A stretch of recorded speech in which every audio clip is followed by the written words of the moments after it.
I've always seen those mountains as my homeland, the place I was going to when my soul was too heavy to carry, the place I will always belong. I've always considered them as a shelter from my inner storms. I was born in them as a human. I've spent my whole childhood exploring the rocks, peaks, ridges of my home valley without never thinking about the risk I was putting myself into. For me, climbing without a rope was something obvious, because I grew up in the wilderness, far from any alpinist nor climber who would have taught me those things. Mountains were just a playground. After moving from the Pyrenees to the Alps 7 years ago, some things have changed, others not really.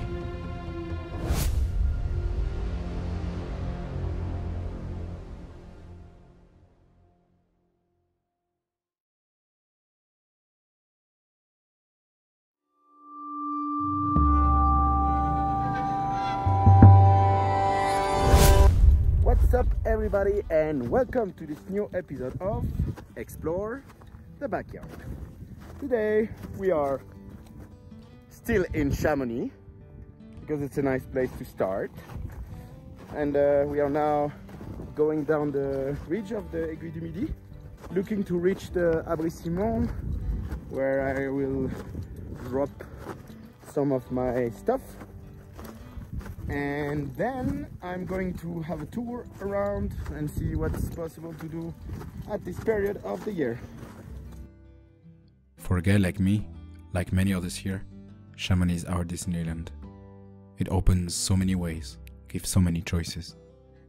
Those mountains are the cradle of modern alpinism, full of history, and walking among them isn't only an incredible chance, but also a great honor.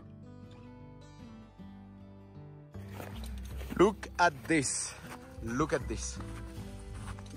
I'm always amazed by the view here, even though I see it every day since I'm here, and I never get rid of it.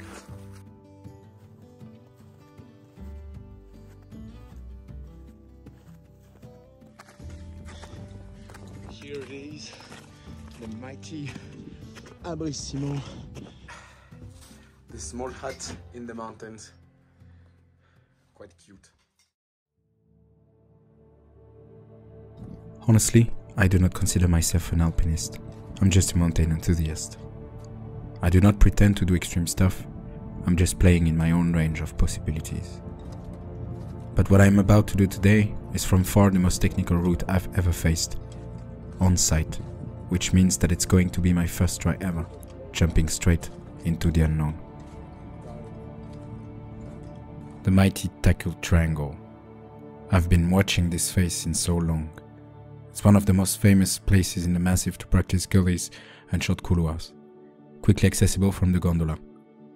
I heard the call of the Contamine Negri, the easiest route of the triangle, 2 years ago, and today I finally decided to answer this call.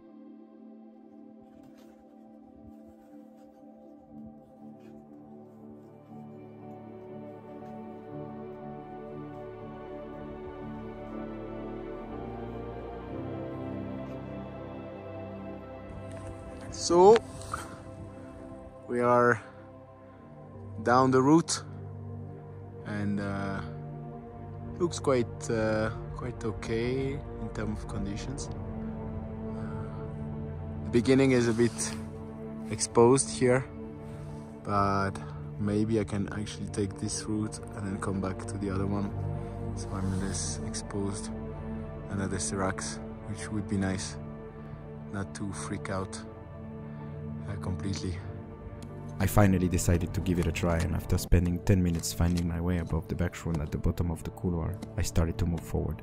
Those movements felt natural, I was feeling great, and the snow in the beginning looked solid. However, while I was slowly moving up, I started to notice a small change of the snow quality. My nemesis, the reason why I got rescued on the Wimper couloir of La Verte 2 years ago, showed up one more time: the sugar-like snow. But this time I wouldn't let myself turn back, and after some good struggles, cleaning the snow until I found the granite underneath, I managed to move forward until the first crux of the route.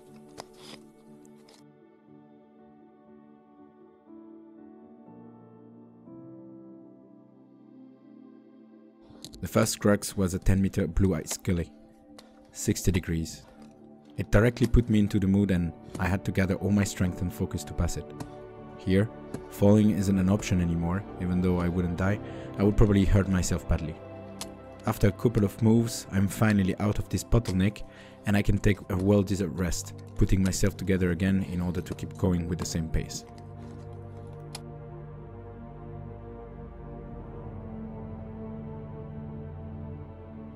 So, first part done. Not finished yet, but still quite nice. After a quick stop, I decide to choose the straight line above me, using the rocks as a safer way to move considering the very variable snow and ice conditions. At this moment, I leave the Chamonix and I'm taking the Petit Founet route straight up in the steep, without knowing exactly where to go as I'm already far from my original plan.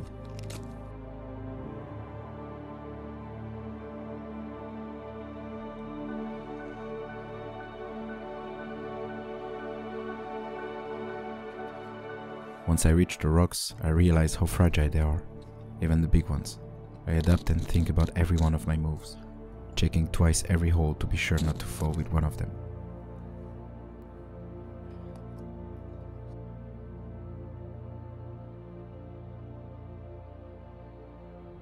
At that moment, there is no past, no future.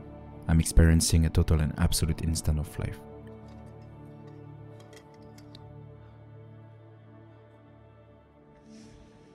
So basically, I'm still going, and I'm coming from exactly here, straight line almost. Was cool. The rocks are not so nice, to be honest.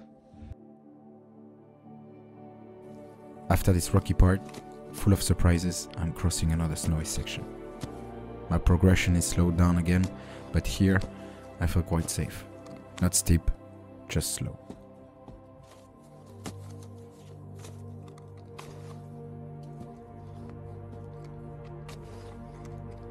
Then starts the last and probably the hardest section of the route. A 30-meter gully in mixed climbing. The conditions are bad.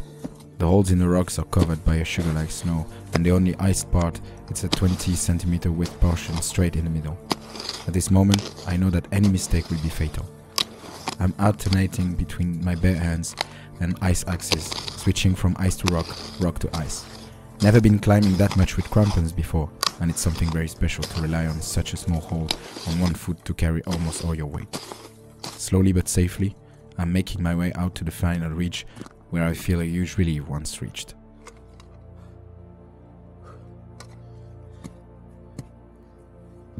So I just ended up this section, which was like quite technical, and I just have to keep going.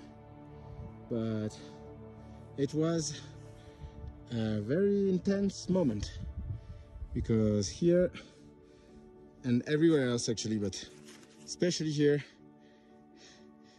there were not so much possibilities, and I was relying a lot on my crampons. But now I ended up this section. I still have a bit of the reach, and I should be up there for the sunset. It's still not there, but soon. It's still really nice. And fuck, I'm alone. Nobody around. And this feels good.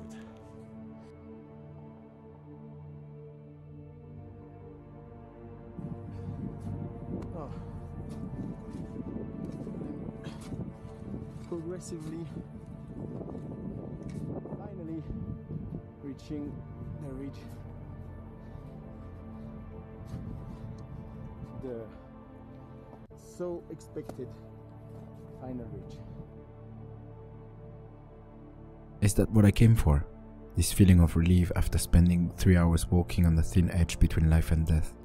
The thrill of gambling with my life after placing it in my own hands. The ultimate freedom, power to decide of my own fate. I can't hide my pride of having achieved that mission, but at the same time, thousands of questions are going through my head as I'm already thinking about the next. What am I looking for up there? What kind of answer could I find? Isn't it an endless quest? We are around 4,000 something, and finding our way towards the summit to take off from there. The summit is just, I mean, the real summit is there, but the usual takeoff is around there. I think this is one of the most incredible adventure I have ever had in my life. And I'm in love with all the surroundings.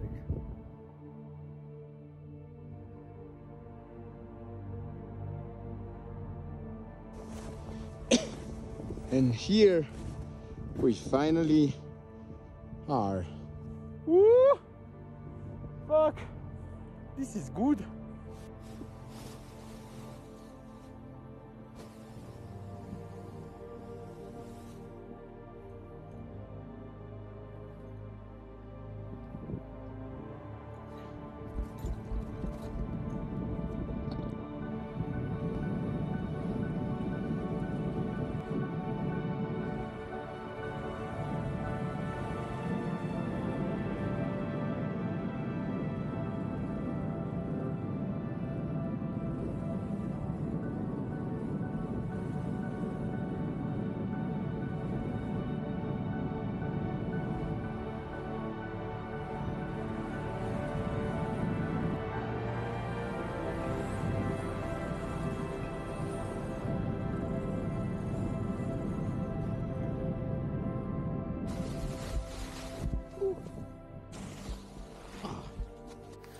So finally, I just landed down just under the Refuge des Cosmiques. It was a good day.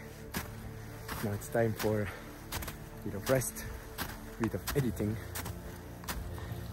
and a good sleep. In constant seeking of always more, dream big, go far, we often lose ourselves unsatisfied. Because this crave will never stop, will always keep us from feeling full, we, maybe, should pay attention to what surrounds us and look for the answers in those details which, because of the constant movement in this race against time, remain invisible to our eyes. Because I can't let those questions unanswered, I've decided to look for them elsewhere, in places that I can come back from, which will keep me alive long enough to write other stories and see my future kids growing. After many years chasing my own shadow, I finally realized that I had something to lose in this game, something more valuable than anything else. And to be sure not to gamble again with my life, I promised myself that this solo will be my last.